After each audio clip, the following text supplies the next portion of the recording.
Câmara de Vencedores começando mais um podcast para você. Vem para cá, vem junto com a gente, curte, compartilha, se inscreve, dissemina isso aí para todo mundo, porque a coisa pegou.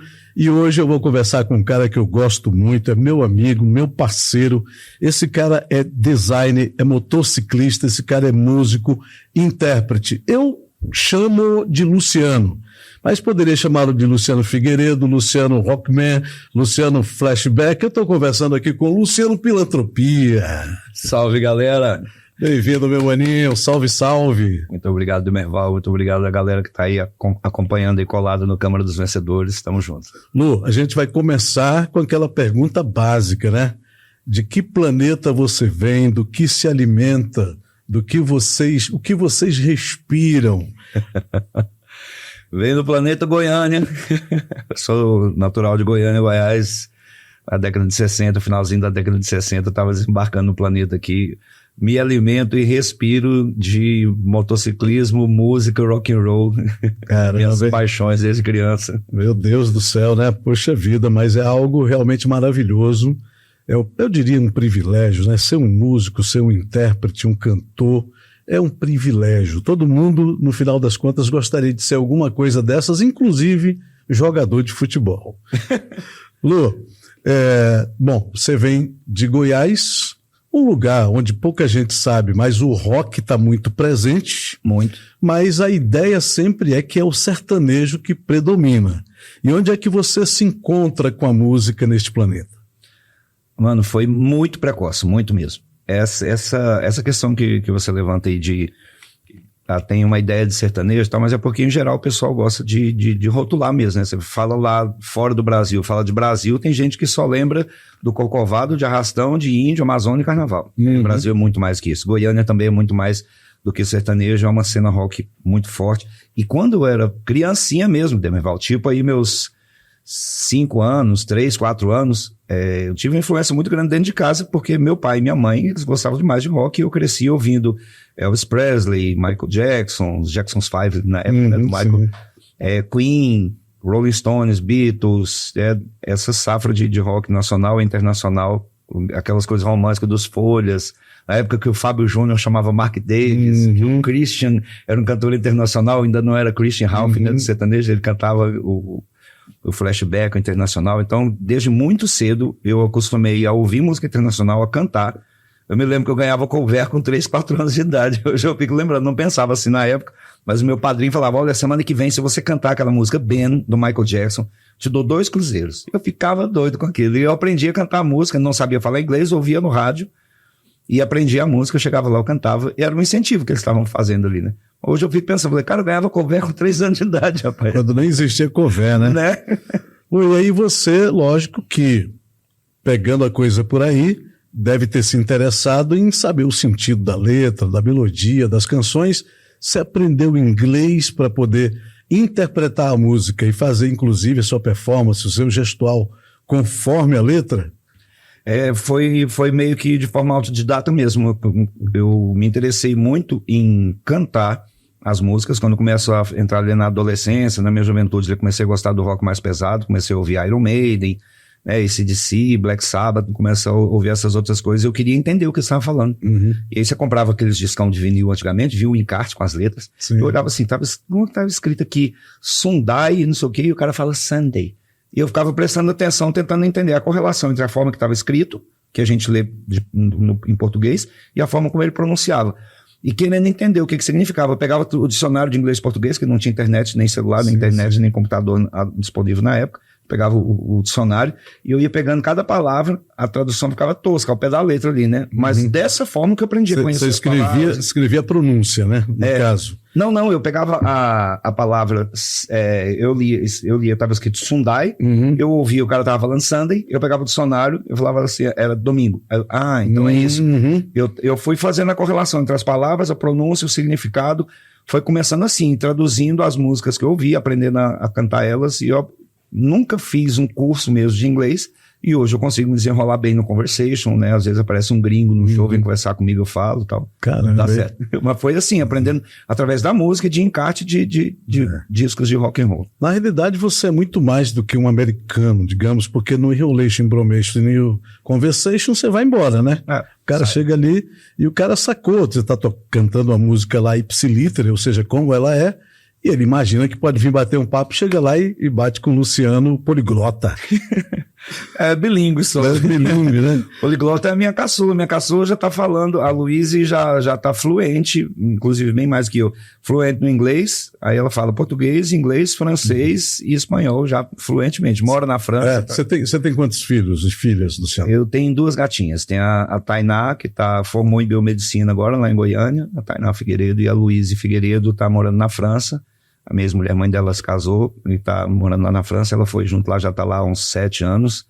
Tá muito bem estruturado, estudando, falando várias línguas. Tá tudo encaminhado. A mais velha formada.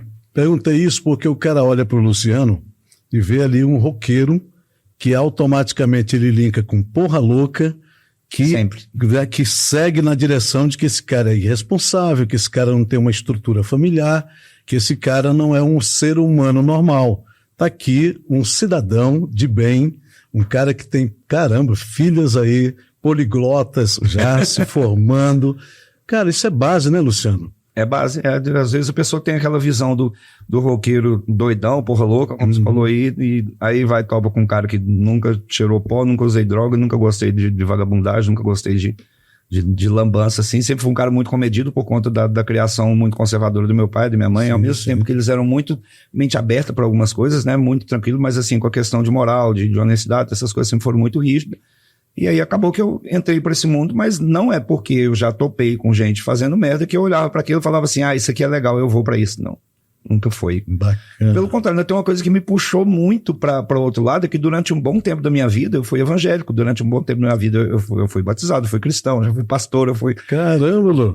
Foi uma guinada, assim, que eu já me sentia inclinado a querer entender essas coisas, né, a respeito da origem da vida, de Deus, eu queria entender tudo isso, e foi na religião que me encontrei. Então, como eu passei, assim, uns 7 ou 8 anos da minha vida, dentro mesmo da igreja, mesmo em comunhão com Deus, assim, acabou que isso aí se tornou uma coisa mais natural, que foi quando eu era muito novo, eu já não tinha mais muita tendência para isso.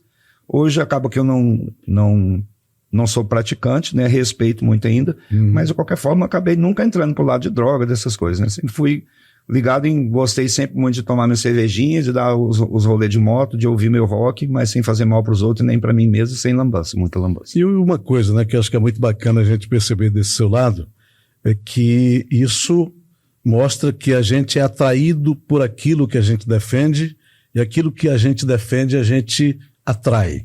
Né? Você foi para lá, passou um tempo, fico imaginando que as pessoas chegavam lá, tinham muito mais facilidade com o Luciano Figueiredo de experimentar um milagre, porque o cara olhava e dizia, é o Henry Christie por aqui, Rasputin, né? Porque você já pensa... Sim, cara, já falaram muito isso. Né? Caramba, Lu, né? E aí você ministrava na boa, você já tinha esse jeitão de roqueiro, cabelão, barba, onde é que você encontra essa configuração do personagem roqueiro? Foi desde muito cedo. Na adolescência eu já tinha essa tendência mesmo assim, só que era um pouco confuso. Na década de 80 era um caldeirão assim de influências culturais borbulhando ali, né? Eu não sei se eu tava meio hard rock, meio Michael Jackson. Na minha adolescência, tudo que eu achava legal assim, eu ia adaptando pro meu visual, até eu encontrar mesmo essa configuração que eu tenho hoje assim do personagem Luciano Figueiredo roqueiro, levou um tempo. Mas eu lembro assim que na adolescência eu já era muito ligado no rock and roll, nessas coisas, e logo depois, já com os meus 20 e poucos anos, eu entro pra igreja, e aí perto dos 30 é quando eu me afastei, comecei a entrar de cabeça mesmo na música, e foi uma metamorfose assim de várias etapas assim, né, passando por essa parte que eu era da igreja assim, e no final depois quando eu abraço a música mesmo, eu já estava mais maduro e tal, eu encontrei mesmo. Mas é interessante você falar sobre essa questão de personagem, porque eu sinto isso mesmo. Eu tenho um Luciano Figueiredo, que é o cara, como você falou aí, que é o pai da Tainá e da Luíse, o cara que se preocupa com os amigos, com a família, que é muito ligado com a mãe, que eu falo todo dia com minha mãe, até hoje, minha mãezinha lá em Goiânia, a gente não fica um dia sem fazer uma videochamada, uma conversa, estou em contato com meu irmão, a família, mas tem aquele Luciano que tá lá no palco, que é o cara muito doido. A amiga minha de Palmas uma vez falou, Luciano, eu assisti um show seu, se eu não conhecesse mesmo você, eu não acreditava que você não tinha usado alguma coisa, que você tava muito doido em cima do palco, assim, a energia da música. Isso passa pra dentro da gente assim, toma conta, a hora que eu tô no palco ali, parece que eu tô em outro planeta mesmo ali, né? Eu construí esse personagem, e esse cara, quando ele tá lá no palco, ele não tem problema, ele não leva o problema da casa dele pro palco, ele não leva... Se eu encontro uma pessoa na hora que eu vou lá cantar, fala meu brother e tal, a impressão que as pessoas têm, esse cara é um bom vivão, é um boêmio, é um cara divertido mesmo, é um cara que não tem problema nenhum, não sabe o que eu passo no dia a dia, né? Porque o personagem tá lá, firmeza. Como diria Cássia Eller, né, sua parceira de rock, o cara tem que molhar a planta e pagar os boletos no outro dia, né? Exatamente. Caramba, Lu. Lu, e o repertório, como é que você monta esse repertório? Você sabe, você conhece o seu público, conhece o gosto desse público, mas o rock ele tem variáveis, né? De uma balada a um heavy metal. Como é que você faz isso? É engraçado que isso aí que você falou aí, tem shows que a gente faz, que você vai assistir lá no começo, eu canto Bryan Adams, Rod Stewart, no final eu tô cantando Pantera, Metallica, coisa pesada mesmo assim, né? E isso mesclando com as músicas autorais da gente aí. E como você falou, o rock, ele abre um leque muito grande, né, de influências. E você falar assim, Elvis Presley é rock, Sepultura é rock. Isso não tem nada a ver, né? São Air Supply é rock. É rock. O Bon Jovi é rock, o Iron Maiden é rock. Então eu surfo nessa variedade que traz uma liberdade muito grande para quem trabalha na noite, né? Poder fazer um repertório bem diversificado que não fique cansativo, e vou mostrando a minha interpretação daquele sucesso, que não adianta, por exemplo, eu vou chegar lá, vou cantar uma música do Rod Stewart, depois vou cantar uma do Bon Jovi, depois vou cantar uma do Metallica, depois vou cantar uma do Renato Russo, vou cantar uma do Engenheiros do Havaí, e eu ficar imitando cada um deles, eu ia me perder, ia falar, ia virar um papagaio. Então... E a ideia não é essa, né? Você não é uma banda cover de alguém, não, você tem um repertório das melhores músicas do mundo, mas com a personalidade do Luciano Figueiredo aditivado ali a filantropia que é a banda por trás desse artista. Luciano, e aí controlar isso mentalmente, eu imagino que é um exercício, né? É um exercício, a gente acostuma, a gente aprende uma fórmula ali que a gente pega o jeito, mas é um exercício muito grande, porque você vê muitas bandas, elas vão tocar, tá uma lista ali, um papel ali com a lista, né? É muito comum a gente ver o set list ali embaixo, a gente não faz isso nem em grandes eventos. Mesmo? A gente já tá treinado com aquele, e a gente chega na hora e olha assim e fala assim, cara, eu tava pensando em começar aqui com flashback, mas a animação dessa galera aqui hoje tá mais pra gente meter um rock nacional, vamos meter um Geração Coca-Cola aqui, né? Vamos botar alguma coisa aqui, depois a gente bota um autoral, depois vai pro flashback. A gente se sente ali na hora, eu acho que é uma das coisas que dá certo. Eu, o Johnny Anticorpos, que é meu batero, o Rogério Byron, guitarrista, a gente olha um pro outro assim e fala assim, mano, às vezes a gente pensa, cara, é uma ligação tão grande que desenvolve com o tempo, que às vezes eu penso assim, ó, falo assim, cara, tá terminando essa música aqui, eu tô vendo a galera que seria massa se a gente tocasse uma do Faith No More agora. Do nada eu penso uma coisa aqui, né? Aí eu vou olhar pro Byron, o Byron vai, ele já puxa, eu ia te falar isso, caramba, aí começa a rir. Isso acontece com muita frequência. Essa sintonia, né, entre os músicos, assim, que vem do tempo de estrada já, e de ter as mesmas afinidades, as mesmas influências. E quando eu penso assim, essa coisa de fazer um exercício mental para ter esse controle, nós não estamos falando de um LP, né, de 12 músicas. Vocês têm o quê ali? Centenas de músicas. Mano, é capaz a gente fazer um show de 2 horas hoje, fazer outro show de 2 horas aqui, um dia ou 2 dias, e a gente não repetir nenhuma música. Repete, porque tem aquela coisa, como você tá tocando em troca do cover, que o pessoal tá pagando ali a entrada e tal, e quer ouvir a banda, quer ouvir sua interpretação, tem uns pedidos, né? Não é todo pedido que a gente consegue atender, mas o pessoal que já tá acostumado a seguir a gente sabe que, ele canta Hotel Califórnia. Aí quem gosta da música vai pedir. Então muitas músicas se repetem porque o pessoal pede isso aí. Mas a gente tem repertório para fazer, se conseguisse, eu acredito que a gente faria 6, 7 horas de música sem repetir nenhuma. Caramba, hein? Tem muita música mesmo, tipo assim, umas 300, 400 músicas a gente deve ter na cachola, assim, que dá para sair na hora. Bora pensar na ideia de fazer um show ao vivo, com transmissão no YouTube, com 7 horas de música. Nem banda de forró que tem 4 cantores não faz isso. Não aguenta, né? Mas eu sozinho. Lu, quando eu falei aqui de você ter uma ideia das músicas e para isso você teve que forçar entender o inglês, por exemplo, uma música que você acabou de citar, e a gente está vendo muito agora, graças à internet, que certas músicas não tem nada a ver com o que a gente sente, mas você que está por dentro da parada, saca na hora. Hotel Califórnia, né? Foi uma que a gente citou que a gente pensa, cara, é uma das músicas mais lindas que eu já ouvi. Mas é uma das músicas, falando minha opinião pessoal, com todo respeito, não é uma das letras mais bonitas. Não é. Parece um jingle que o dono do hotel encomendou para uma agência de propaganda, falou assim, cara, faz uma letra aí de uma música bem bonita aí para colocar no comercial aqui, divulgando como é que é meu hotel. E é isso que tá lá. Eu não bebo um vinho maravilhoso desse desde 1969 e agora eu vou entrar por esse corredor e o cara tá me mostrando quais são as suítes, não sei o quê. Bem-vindos ao Hotel Califórnia, um lugar maravilhoso. Tá fazendo um jingle de propaganda do hotel, né? E a turma lá dançando, né, colando e tal. E, poxa, essa música é emocionante, tem tudo a ver com a gente. Olha, dois outros exemplos que eu lembrei aqui de músicas que eu gosto muito também. Tem uma música, My Mistake, dos Folhas. Os Folhas. There was a place that I lived and a girl. Eu gosto dessa música, uma música romântica que embalou muitas danças lentas nas festas dos anos 70, dos anos 80, né?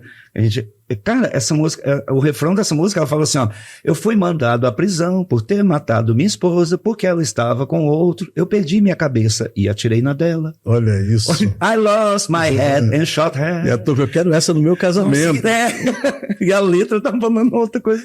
A música do The Police, Every Breath You Take, que eu canto muito, o pessoal pede muito, Every Breath You Take. Eu costumo dizer que aquele é a melodia do psicopata, cara. A letra da música tá falando assim, ó, cada passo que você der, cada respiração que você der, eu vou estar te observando, eu vou estar te seguindo da hora que você acorda até a hora que você dorme. Você não consegue ver, você pertence a mim, meu coração dói com cada passo que você dá.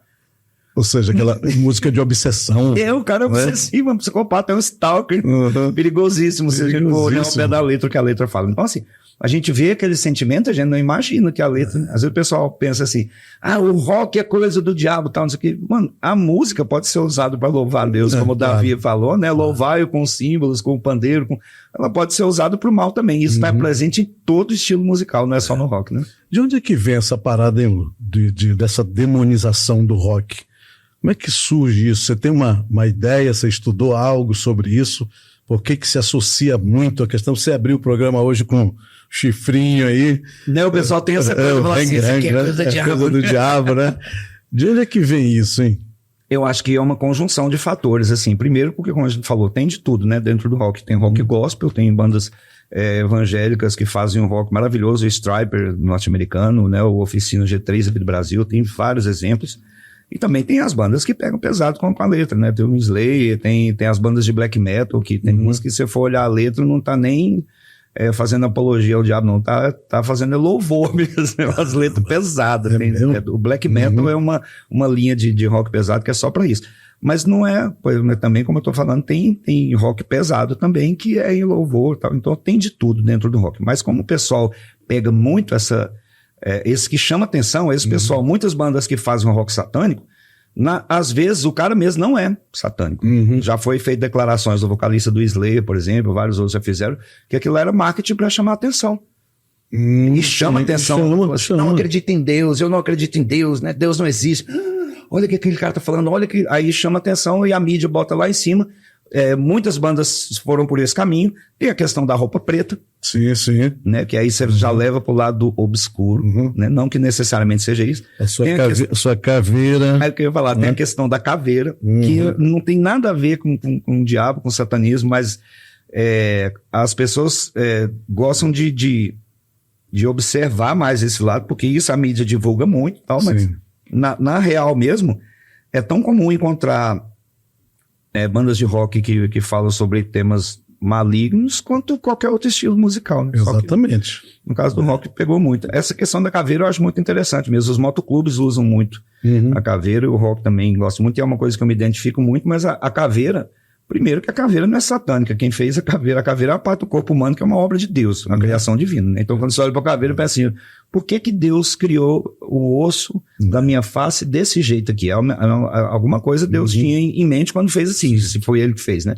E para nós, ela é um símbolo de que não importa se você é branco, se você é negro, se você é mulher, se você é homem, se você é homossexual, se você é travesti, se você é japonês, se você é da Indonésia ou do Canadá ou do Madagascar, ou se você é pobre, se você é rico, em pouquíssimo tempo nós todos vamos estar reduzidos a isso aqui. Isso aqui é um símbolo de que todos nós, debaixo dessa casca fina, somos todos iguais, não importa a sua orientação sexual, sua posição social, né, sua cor de pele, tudo, no final nós todos somos iguais. Caramba, hein, Lu? Essa é a ideia. Essa é a ideia. E é aí que nós somos semelhantes. Né? Né? E é na raiz, por dentro, nós somos a mesma coisa, né, ser humano.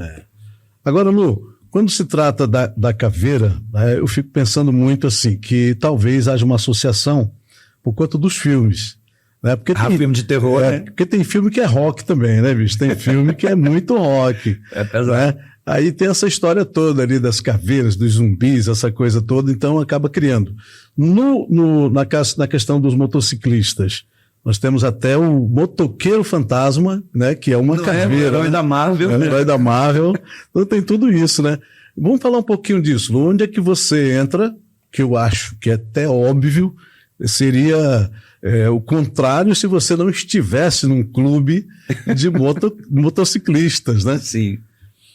A paixão vem desde pequeno, né? Mas como a condição financeira nunca foi muito boa, eu já tive outras motos menores e tal, né? Mas sempre apaixonado por moto. Depois que eu me mudei aqui para Parauapebas, eu passei um bom tempo andando a pé, que não estava conseguindo me organizar, porque estava pagando a faculdade da minha filha, já para o final, além da mensalidade da faculdade, ainda tinha a prestação da formatura, e eu passei um apertado vivendo só de música, né? Como eu já vivo há quase 15 anos.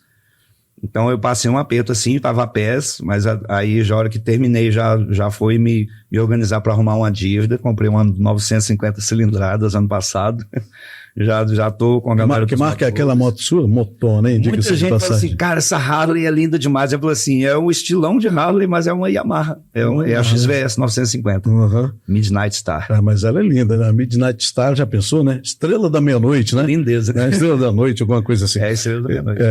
Lu, bom, vou voltar aqui então um pouquinho, já a gente volta a falar de moto de novo.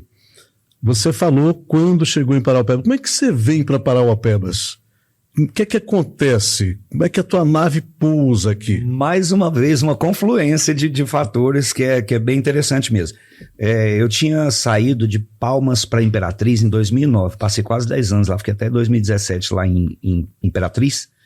E foi maravilhoso, uma época maravilhosa da banda, da minha vida pessoal, muitas experiências, a banda cresceu muito, a gente dividiu o palco com muitos nomes grandes da música nacional e internacional, em eventos ali, Imperatriz, a Sailândia, a banda cresceu muito ali. Mas foi chegando um tempo que parece que foi engessando, sabe? O mercado estava fraco, eu não estava muito satisfeito, aí confluiu que eu estava num relacionamento que terminou em dezembro de 2016, aí de repente eu estava solteiro de novo, inclusive a questão financeira foi um dos fatores que ajudou muito o meu relacionamento ir desandando, sabe? E depressão, comecei a ficar mal e estava tocando pouco, e aparecendo poucas oportunidades, e relacionamento desandando, eu acabei me separando. Aí tinha um parceiro, que eu já tinha vindo fazer show aqui em Parauapebas umas 2 vezes, já tinha visto que era muito bom aqui o cenário da cidade. Já tinha uma ótima impressão aqui da noite, da música aqui na cidade, que era muito forte. Que ano era isso?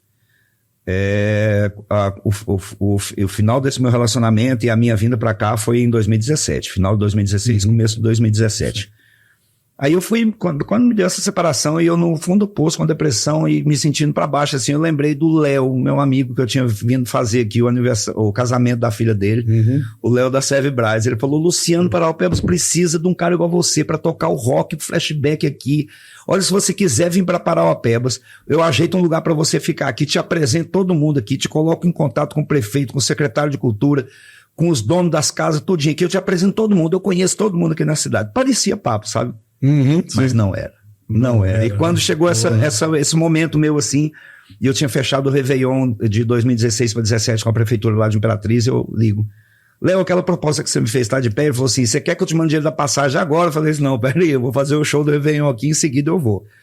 Aí eu tive aqui, conversei com ele e tal, fiz o show, acho que foi no dia, eu fiz o show do Réveillon quando foi dia 2 ou 3 de janeiro de 2017, eu peguei a mala e a cuia e vim parar aqui em Parauapebas. E assim como ele prometeu, ele fez.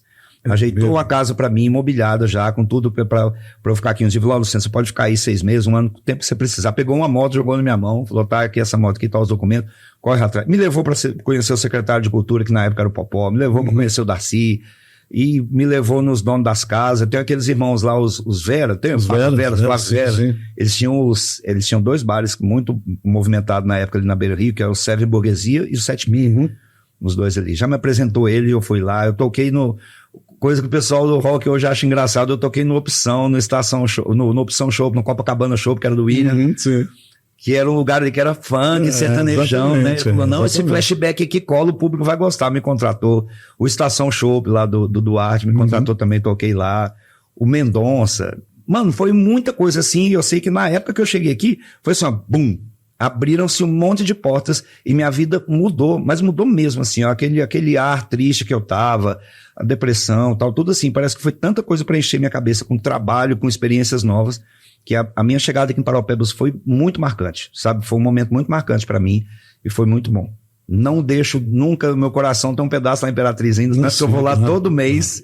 Imperatriz é uma parte importantíssima do meu trabalho, mas o amor à primeira vista aqui em Parauapebas também foi.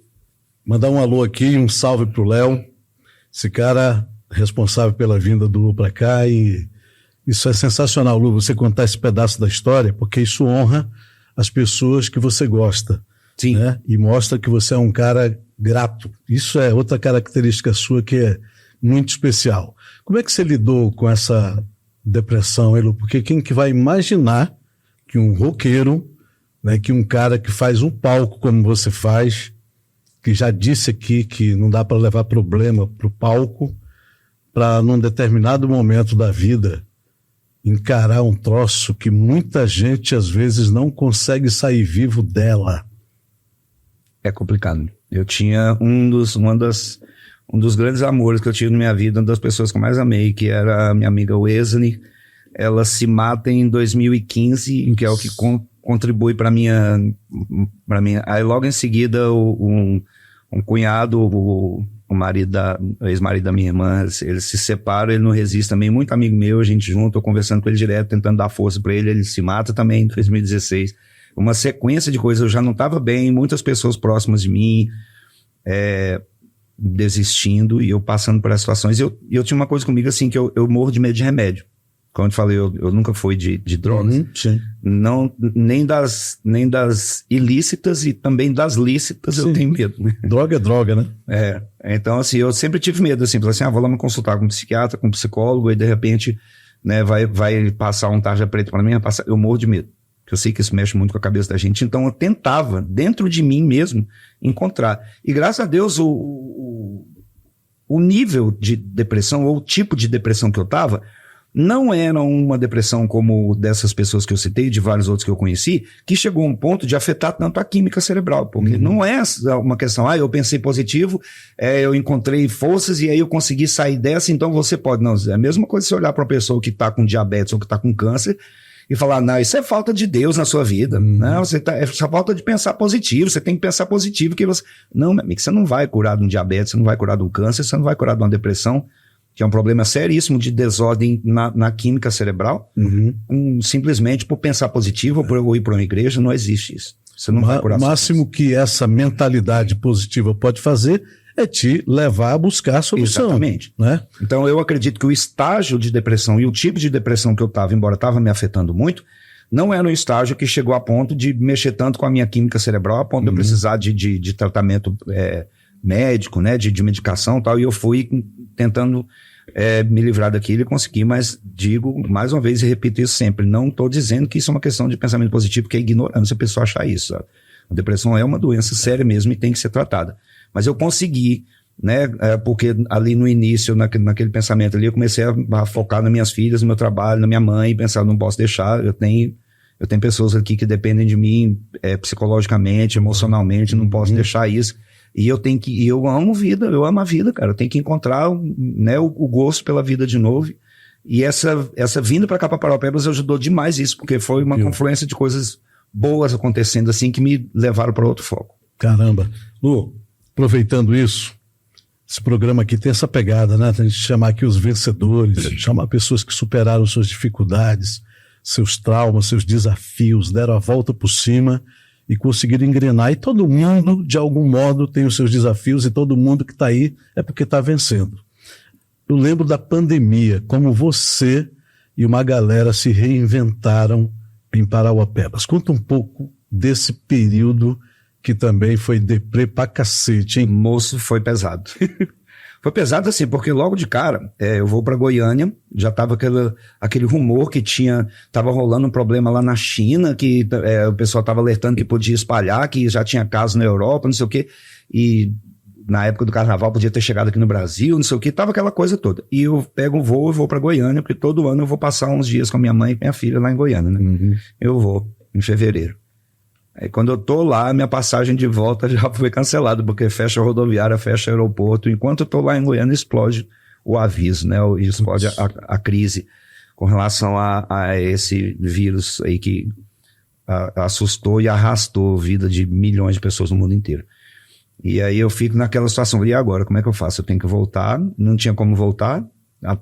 Aí foi uma dificuldade até para eu voltar de Goiânia para Paraupebas. Eu volto para cá, não tem como cantar, não tem como trabalhar, não tem como fazer nada, e eu vivo exclusivamente de música. Uhum. Eu vivo de música. Uhum. E aí, de repente, você está numa situação inédita que você não pode nem juntar nem com 2, 3 pessoas da sua banda, você não pode, porque você não pode estar perto dela, você pode transmitir. Putz. Né? Aí a gente sem saber o que fazer, e vai passando um dia ou outro e as contas vencendo, eu pensando, meu Deus, o que vai fazer, como é que vamos fazer, o que vai acontecer? Cara, a gente se reinventou como? Uma das primeiras coisas que surgiu foi nós entre os músicos mesmo, falou assim, mano, vamos fazer alguma coisa. Gabriel Carrijo, meu amigão, dono da casa de rock, em reunião com a gente, preocupado com essa galera toda, porque ele também tava sem poder abrir o bar dele. Ele falou, olha, gente, eu tenho uma coisa aqui para dizer para vocês, eu tenho uma cozinha industrial aqui, tem fogão, tem gás, tem estrutura, tem um lugar aqui. Boa.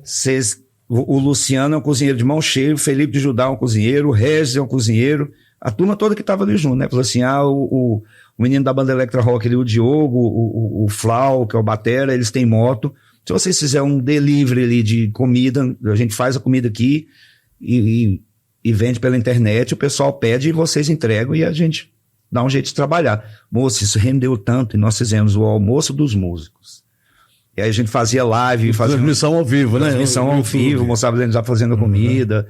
Aí já o Pedro lá da Fazenda Cosa Nostra, lá do Pedrinho, queijo de búfalo lá, né? Que é o queijo de mussarela de búfala, carne velha. Ele falou, olha, eu vou dar tantos quilos de carne, tantos mussarela de búfalo aí, para dar um apoio para vocês aí no começo. Aí o Gabriel falou, ó, eu dou estrutura, tenho gás aí, vou dar um apoio na primeira compra aqui.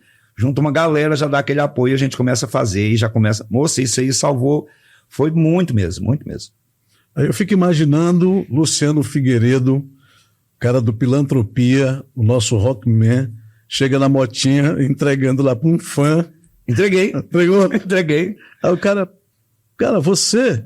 Rapaz, quando é que vai acabar isso para poder te ver cantando lá de novo? Acompanha as lives e dá um apoio pra gente aí. Tinha um cover virtual, a gente colocava lá, olha, quem quiser dar um apoio pros músicos aí, pagar um cover simbólico para dar um apoio pra gente, que a gente tava sem poder trabalhar, porque afetou todo mundo, né? Mas você vê assim, quem trabalhava em farmácia, quem trabalhava em supermercado, quem trabalhava em aplicativo, sofreu um baque, mas continuou de um jeito ou de outro fazendo alguma coisa, né?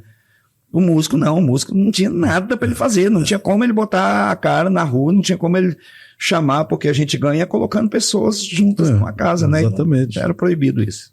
Agora tem um detalhe nisso tudo, né? Que fique muito claro, aproveitar essa deixa aqui para a gente falar disso.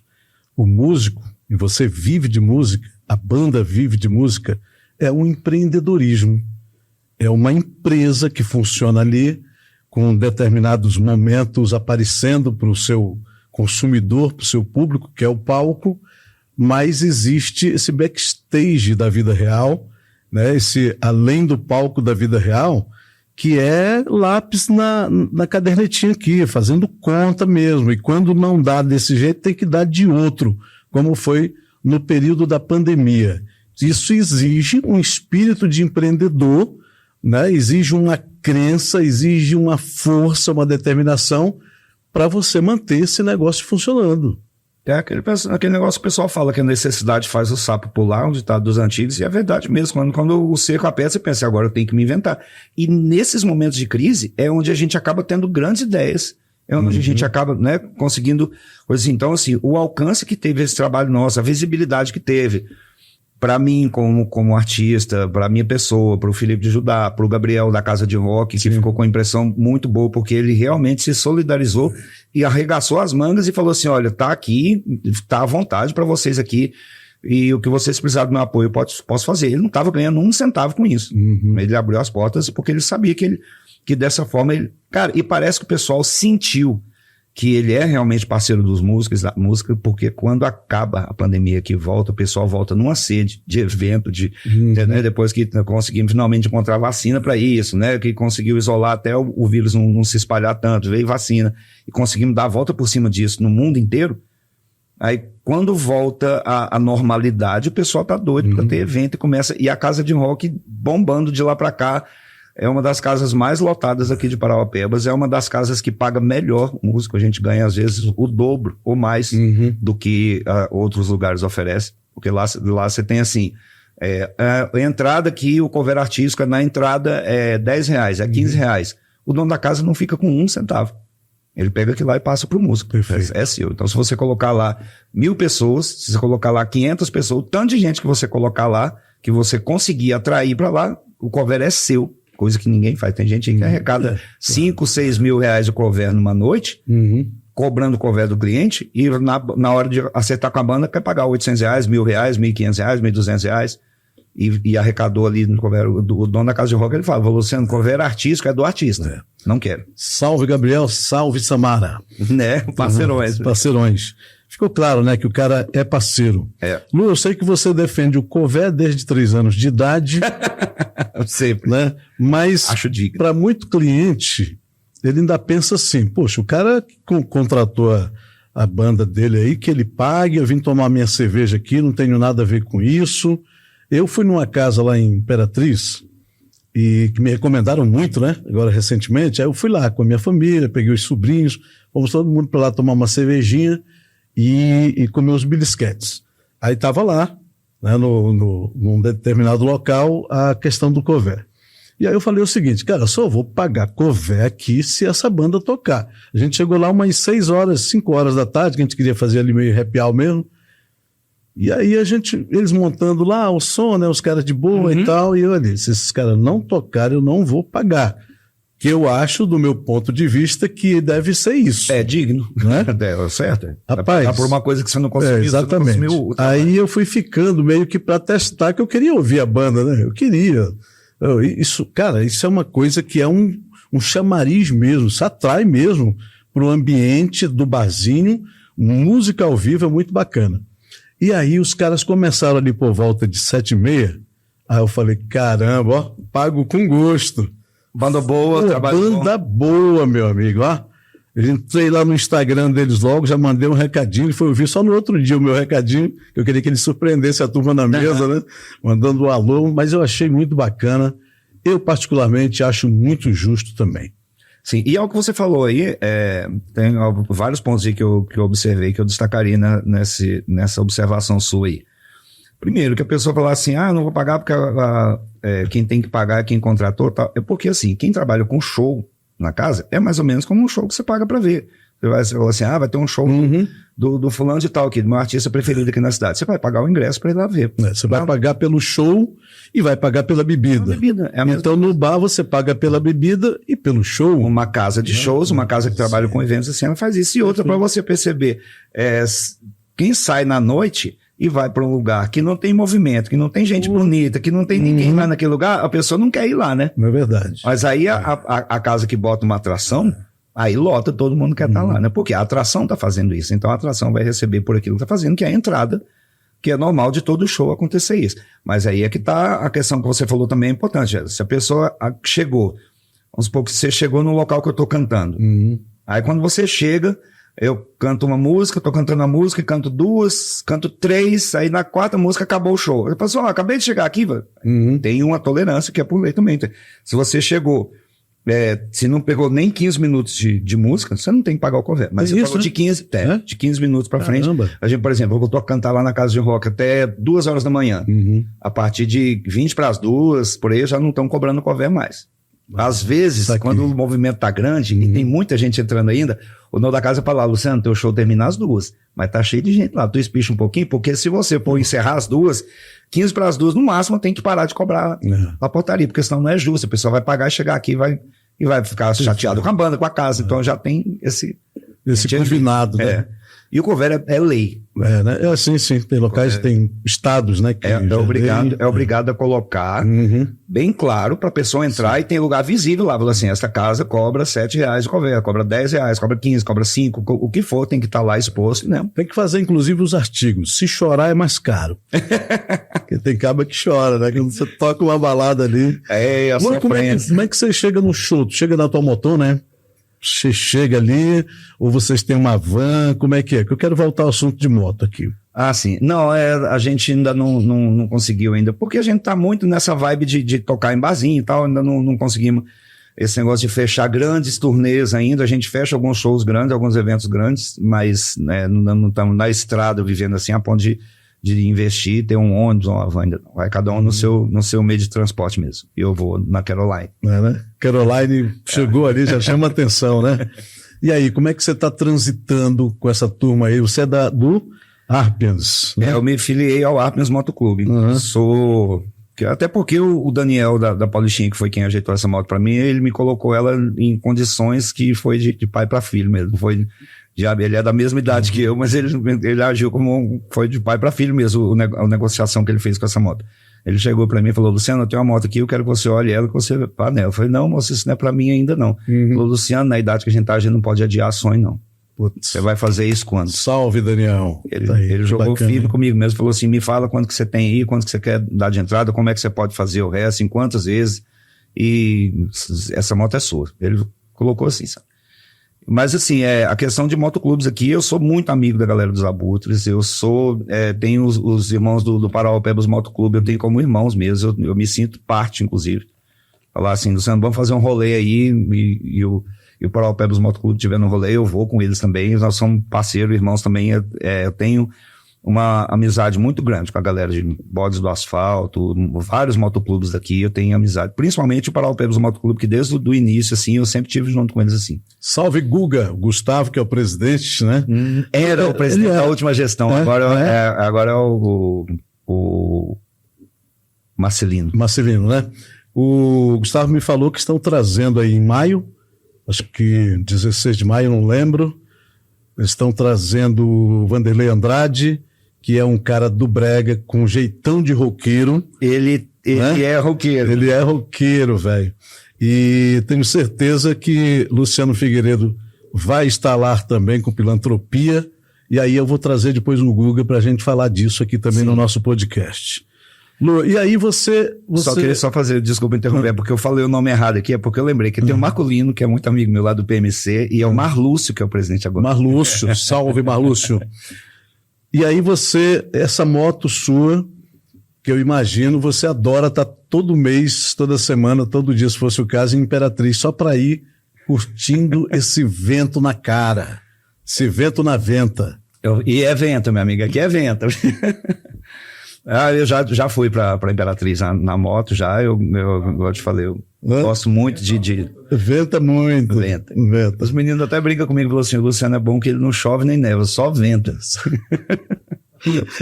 Nariz. Isso não é uma venta, isso é uma proa para garantir a estabilidade da moto na estrada. Cara, o capacete tem que estar aberto ainda. Eu lembro de um livro, um documentário, não sei... Exatamente, isso é um aerofólio, exatamente.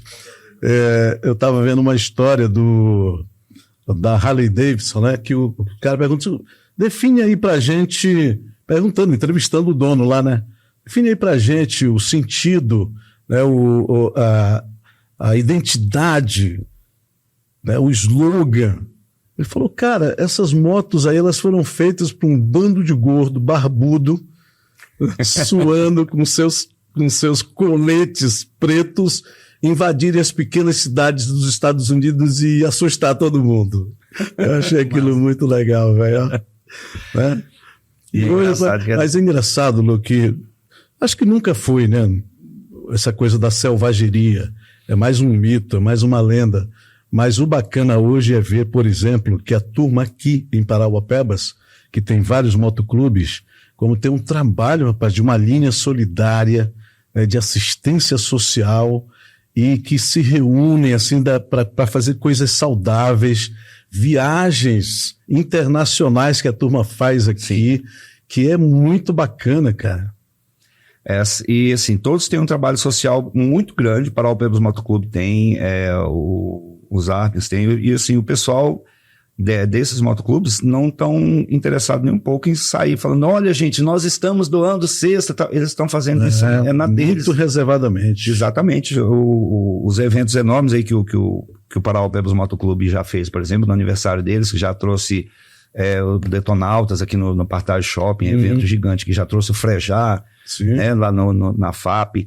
E agora o Vanderlei Andrade, sempre a entrada é 1 ou 2 quilos de alimento não perecível e tal. No final, depois ele sai distribuindo isso aí para a galera que está precisando, para entidades que fazem essa distribuição, para as pessoas que necessitam mesmo. E sem grande alarde, sem grandes... Né, o pessoal faz isso porque é da natureza mesmo do motoclube, do espírito do motociclismo, é essa questão da solidariedade, do respeito, da união, da fraternidade, da família. É o lema de um motoclube mesmo, né? E por mais que tenha aquela coisa do pessoal olhar para aqueles doidão, coroa, aqueles barbudão, naquelas motonas, aqueles coletes preto e tal, mas o espírito realmente mesmo do motociclismo é o da fraternidade, do apoio, da ajuda aos mais necessitados, né? E da irmandade mesmo, e a liberdade, o vento na venta. A liberdade, né? Essa coisa da liberdade, ela pesa muito. Vamos falar um pouquinho disso, Luciano. Você é um cara muito politizado, muito espiritualizado, já foi pastor, você é um cara muito musicalizado, você é um cara muito familiarizado. Vou colocar esse quadripé aqui para dizer o mínimo. Como é que você analisa hoje em dia essas questões que parecem espiritualidade, mas às vezes é muita pilantropia? Inclusive o nome da banda foi justamente para zoar com isso mesmo. É mesmo? A questão de deveria haver filantropia, onde deveria haver ajuda, né? Acaba vendo é o contrário. Isso aí a gente vê com muita tristeza, né? Como tem sido usado assim a arrecadação, né, dos impostos, como tem sido usado às vezes a questão até de igrejas, né? Você vê o pessoal falando da fé, fala do dízimo. E aí quando você vê o irmão mesmo que precisa estar lá na dificuldade, ganha no máximo uma cesta básica, e quem está administrando o dinheiro ali é dono de empresas, está investindo em canais de TV, em fazendas, aviões, e o dinheiro está indo para outra coisa, e o simplesinho está ali pagando, não vê nada disso em troca, e o interesse é grande da igreja, muitas vezes é na política. A bancada evangélica está lá investindo alto, né, nos muralistas, nas grandes empresas, para poder ter a maior quantidade de votos ali possível para aprovar as pautas que são do seu interesse político. Eu vejo com muita tristeza essas cenas que a gente vê hoje, e eu evito muito de falar em política, a gente esbarrando aqui, não me nego, não fujo da raia, mas eu evito às vezes porque eu vejo muita gente, já vi muito bunda mole falar assim, o Luciano é isentão, o Luciano quer pagar de isentão para não arrumar problema para ele. Pelo contrário, eu evito de falar, porque quando eu falo, eu acabo desagradando muitos lados. Eu já começo que assim, eu não sou ligado nessa questão dessa polarização que o Brasil vive hoje. Eu já vejo hoje, quando o pessoal fala assim, que é de extrema direita ou de extrema esquerda, eu já vejo que já não é uma pessoa muito de bom senso. Porque nenhum dos dois lados é bom 100%, nenhum dos dois lados é santo. Perfeito. Costumo falar que eu vejo no mesmo patamar moral e intelectual uma pessoa que acredita na inocência do Lula ou na honestidade do Bolsonaro. Para mim, uma pessoa que acredita cegamente nisso, ela já não tem bom senso. Já não eu vejo, meu posicionamento, por exemplo, eu sou muito a favor, eu sou muito mais pendente pro modelo econômico da direita, por exemplo. mas não concordo com muitas pautas que a direita levanta, como essa questão de falar de meritocracia num país que existe uma desigualdade tão grande quanto essa. Né? Eu acho certo, por exemplo, que ter mais Estado, como a esquerda leva o discurso deles, de ter mais Estado presente, porque se a gente tem uma das cargas tributárias mais altas do planeta, o Estado tem a obrigação de ajudar, sim, né? Sim. As pessoas que têm menos oportunidade, menos carência, mas também não sou muito a favor de outras pautas de esquerda. Então, assim, eu vejo pautas, eu vejo propostas, mas eu não tenho essa atitude do que eu chamo de babão de político. Às vezes as pessoas se ofendem por não entender a minha posição, mas eu vejo como babão de político, não é aquele cara que escolheu um candidato para ele votar nele. Uhum. Ele escolheu uma bandeira para si, e a partir daquele momento a corrupção só está do lado oposto, e ele passa pano para tudo de errado que o político de estimação dele faz, para tudo ele tem uma desculpa, ele só vê o erro do outro lado. Né? A gente vê isso em alguns posicionamentos de extrema direita e de extrema esquerda, e eu não gosto disso. Se essas duas coisas extremas se misturam com religião, inclusive... Ave Maria! Dá no que dá. Qual é a tua visão cosmológica e espiritual? Isso aqui tudo, Luciano, é real ou nós estamos numa Matrix? Rapaz, isso foi profundo agora, hein, Demerval? A viagem. A viagem. A viagem. Moço, eu vejo assim, a vida, ela é muito breve, ela é muito curta. Uau. Eu prefiro não perder meu tempo atolado nesses assuntos mundanos. Eu acho que se a pessoa tem uma espiritualidade, se ela acredita em Alá, ou em Jeová, ou em Jesus Cristo, ou em Buda, ou numa força superior de qualquer natureza que seja, eu acho isso importante. A espiritualidade é individual, não deve ser julgada, deve ser respeitada por todos, né? Inclusive o ateu também, ele tem a forma de pensar dele. Então eu acho que a vida é curta demais para eu focar em coisas que a gente não tem certeza, não tem como saber, e que vai perder tempo mais julgando o outro, que a gente vê pessoas que se dizem ou se acreditam espiritualizadas. Uau. Mas acabam gastando o seu tempo mais julgando os outros e apontando o dedo para os outros e não vendo o próprio nariz, né?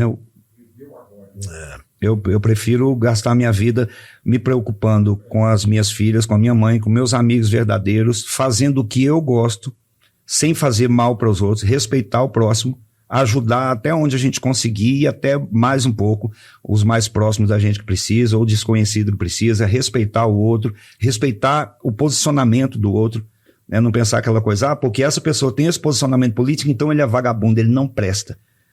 Se ele é de direita e eu sou de esquerda, ou se ele é de esquerda e eu sou de direita, então ele não presta, e eu fujo desses rótulos, eu fujo desses extremismos, e tento focar a minha vida dentro do que me faz bem pro próximo e não prejudica os outros. E a vida é muito curta para eu perder meu tempo com ideologias rasas e baratas que tem tomado tanto a mente das pessoas hoje. Penso deste modo e defendo que, como John Lennon, se um belo dia todos nós amanhecêssemos pensando que o amor a solução, trouxesse pra gente, naquele dia, naquele exato dia, em que hoje eu vou amar, em que hoje eu vou cuidar do outro, em que hoje eu vou ajudar o outro, todo mundo num só sentimento, nós teríamos um dia sem acidente de trânsito, um dia sem assassinato, um dia sem agressão, um dia sem ferir ninguém. E se a gente se acostumasse com isso, o mundo mudaria. Olha a força disso, a força do amor.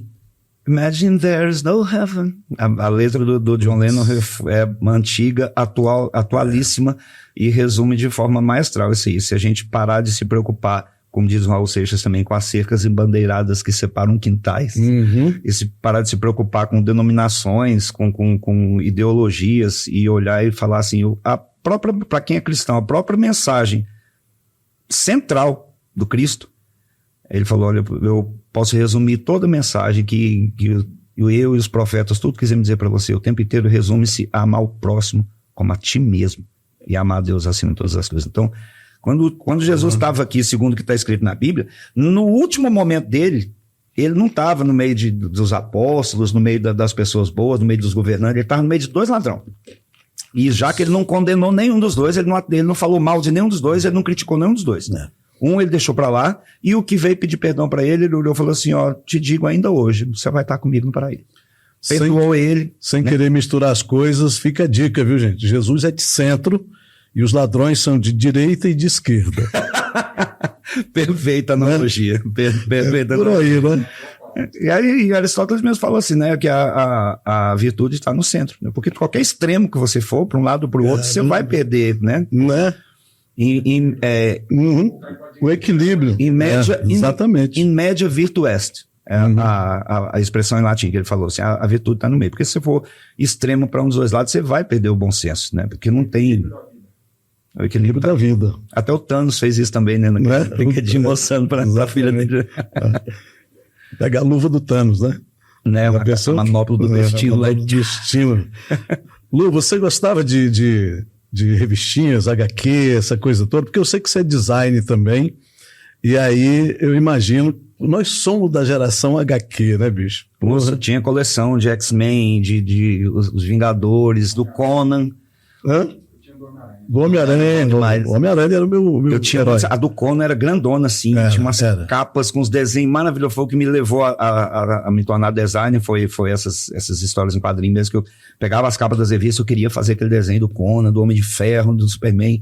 Queria fazer do Homem-Aranha. Desde criança tentando fazer aquilo ali, acabei entrando na área de design gráfico, foi muito por intermédio disso.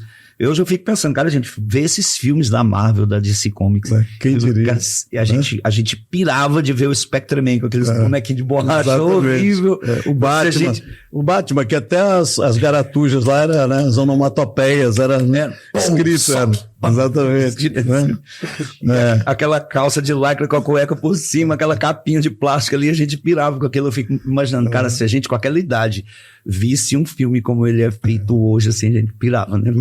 Então eu vou pro cinema vendo aqueles heróis ali e me sentindo privilegiado. Falei, cara, que massa eu conseguir ver isso aqui realístico, dessa forma, né? Como a gente consegue ver hoje. E agora com a inteligência artificial vindo, ainda vem coisa mais escabrosa pela frente ainda. Tô esperando sair agora o Kraven, do Homem-Aranha, que era um dos vilões do Homem-Aranha que eu mais gostava, porque o Kraven é selvagem. Pesado. É pesadão, aquela coisa toda, né? Tô aguardando agora pra gente assistir no cinema. Então o design é rock, né, Lu? Porque, por exemplo, não lembro quem é o cara, acho que é do Iron Maiden, que ele que desenhava o logo da banda, desenhava as capas do disco.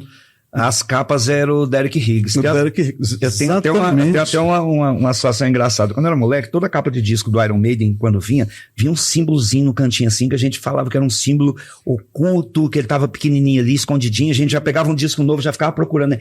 Esse símbolo aí, o que quer dizer esse símbolo? É o símbolo do Iron Maiden e tal. E a gente ficava com aquela coisa e tal. Aí eu fui com 14 para 15 anos de idade, mais ou menos, fui para uma praça, peguei uma caneta Bic, ranquei a tampinha dela, derramei a tintazinha dela numa tampinha de garrafa, peguei uma agulha de costura da minha mãe, desenhei o símbolo do Iron Maiden no braço, peguei a agulha, fui picando assim, sem máquina, né, só com a minha mão mesmo, com a agulha de costura, com a tinta de caneta e fazendo os furinhos aí, em cima. Uma tatu. Fiz a minha tatuagem, minha primeira tatuagem com uns 15 anos. Mas o que é isso? É o símbolo do Iron Maiden.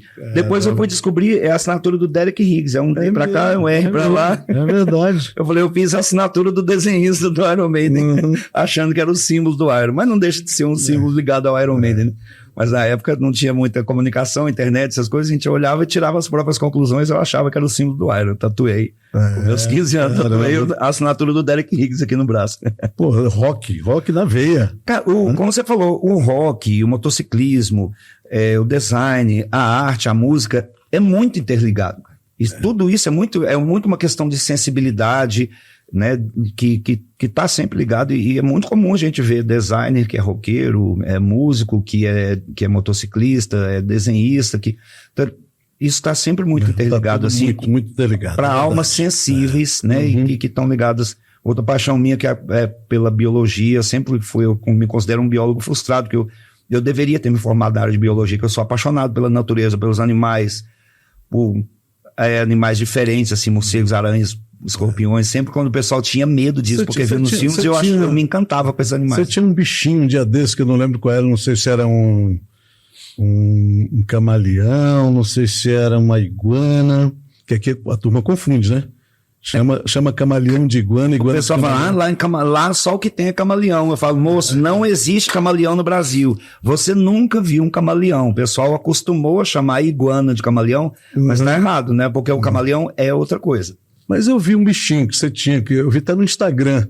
não sei se era um inseto, um negócio qualquer que você postou uma vez. Moço, aí. Se for olhar meu Instagram, tem muitos bichos assim, eu nunca peguei pra criar mesmo, os que eu já tive foi só um porquinho da Índia, esses que a gente pode mesmo criar assim, né? Mas os selvagens, eu já quis, mas é muito difícil conseguir liberação no IBAMA. Então o que acontece que tem muito no meu Instagram é momentos que eu tô na natureza, aí eu topo assim, tem vídeo meu brincando com a jiboia, que eu que vi a jiboia e o pessoal já ia matar.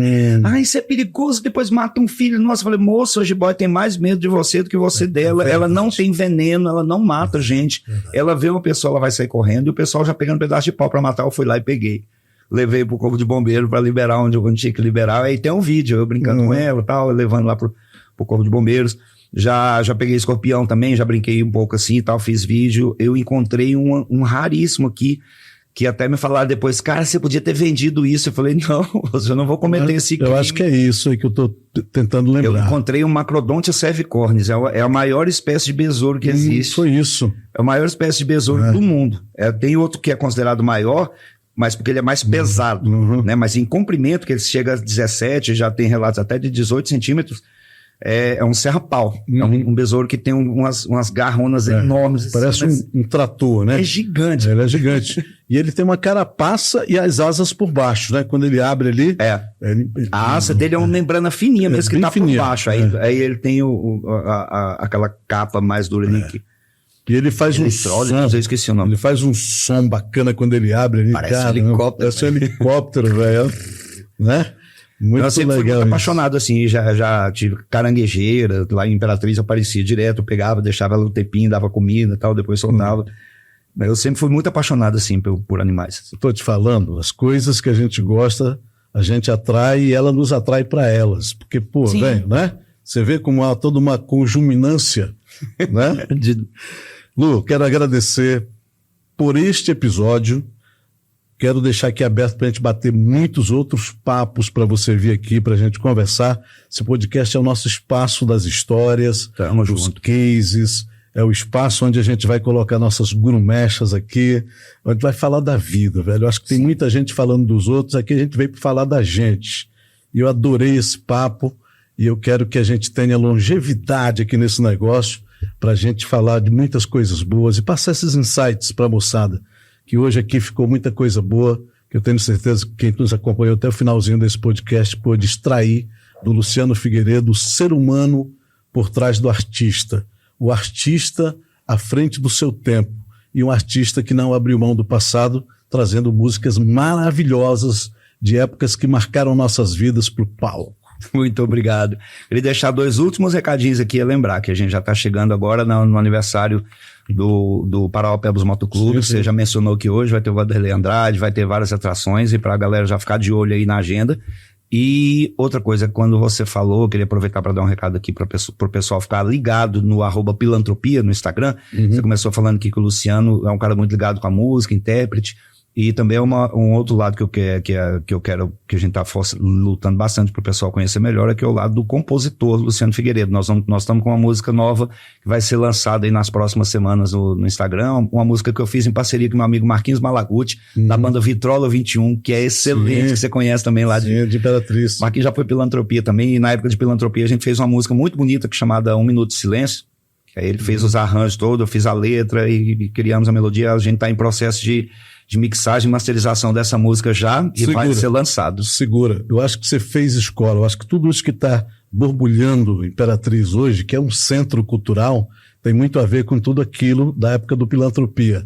Sim. Né? Daquela época do Pilantropia. Porque hoje nós temos lá o Nostalgia, por exemplo, né, que está dentro dessa pegada aí também. O Nostalgia é a banda do Alisson Fer, que era guitarrista do Pilantropia. Então tem uma influência do Pilantropia naquela época muito grande ali, geral, né? Pô, Lu, que bacana, cara, isso, arrepiei. Olha isso, né? O Alisson Fer foi o primeiro guitarrista que firmou mesmo com a Pilantropia ali, né? Por volta ali de 2010, por aí, quando começou mesmo assim. Teve o Magu, que foi o primeiro, mas aí logo em seguida que entrou o Alisson, ele ficou muitos anos. E aí quando eu saí de Imperatriz, aí o Alisson sai da Pilantropia, o Marquinhos Malaguti sai da Pilantropia, o Marquinhos Malaguti já junto com o Elton, que era a batera do Pilantropia também, fez o Nostalgia, fez o Vitrola 21, Marquinhos Malaguti e Elton Torres na Vitrola 21. O Alisson, assim que saiu do Filantropia, ele fez a banda Assalto Oficial, que mudou depois para uma pegada mais jovem guarda e tal. Ele fez a banda Nostalgia. E são trabalhos maravilhosos, excelentes, né? Véio. Que estão diversificando e saiu. E só o público que ganhou, né? Semente do bem, não tem terra do mal que impeça, velho. Não. Obrigado, hein? Muito obrigado, Demerval Moreno. Muito obrigado a essa equipe toda aqui, nossos amigos aqui. Muito obrigado aí aos ouvintes do Câmara dos Vencedores. Valeu.